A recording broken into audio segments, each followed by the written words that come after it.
আজকের রান্নায় আমাদের লাগছে পেঁয়াজ, আলু, আদা, রসুন সয়াবিন। আর ডিম। মশলায় লাগছে হলুদ, লঙ্কা গুঁড়ো, গোটা জিরে, শুকনো লঙ্কা, লবণ। গরম মশলা। প্রথমে আলু আর সয়াবিন জলে সিদ্ধ করে নিতে হবে।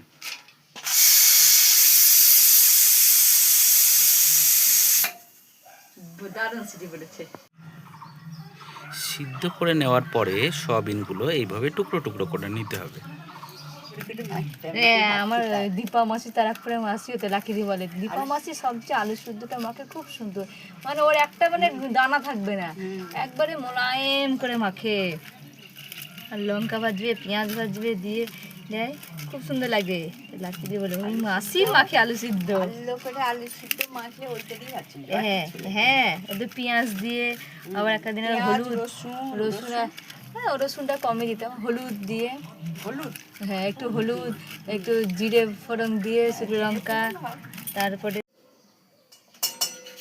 আচ্ছা, জিরে ফোড়নটা দাও, শুকনো লঙ্কা জিরে ফোড়নটা দাও।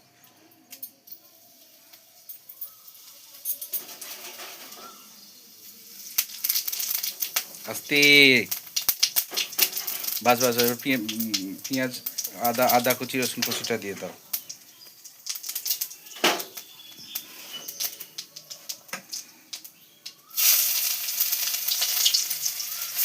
একটু ভাজা ভাজা হয়ে আসলে পেঁয়াজটা দিয়ে দেবা।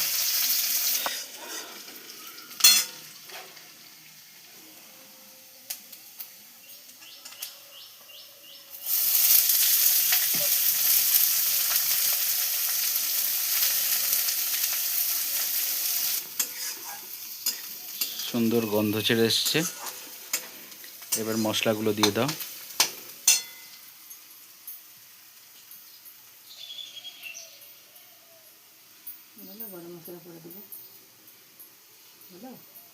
গরম মশলাটা লাস্টে দেব।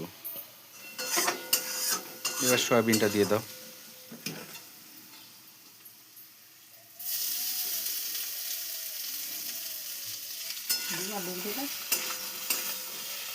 ভেজে এসছে, হালকা তেল ছেড়ে এসছে, তাহলে আলুগুলো দিয়ে দাও।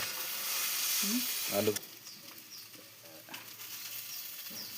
খুন্তি দিয়ে ছেনে দেবে একদম।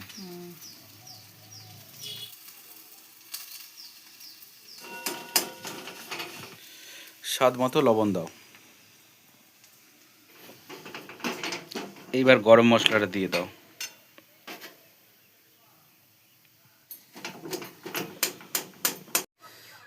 কি করছো ওটা তুমি?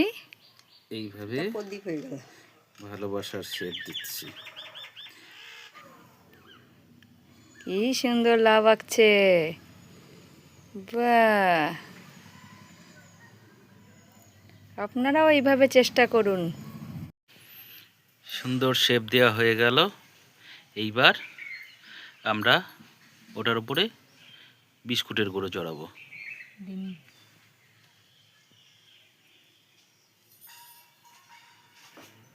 সুন্দর বিস্কুটের গুঁড়ো কোটিং কমপ্লিট হয়ে গেল। এইবার ভাজার পর্ব।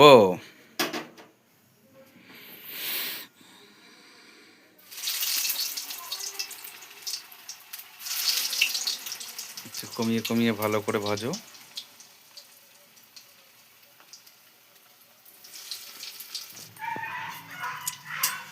ভাজা হয়ে যাচ্ছে ভালোবাসার চপ, বউয়ের ভালোবাসার চপ, শিল্পীর ভালোবাসার চপ। নামটা বলবো না কেন? নামটা বলবো না কেন? হ্যাঁ, অন্য কারোর পত্নী তো হতে পারে। না, এটা কৌশিকের পত্নী। এইবার আমাদের ভালোবাসার চপ রেডি। পরিবেশন হবে সস স্যালাড দিয়ে। আপনাদের মুখে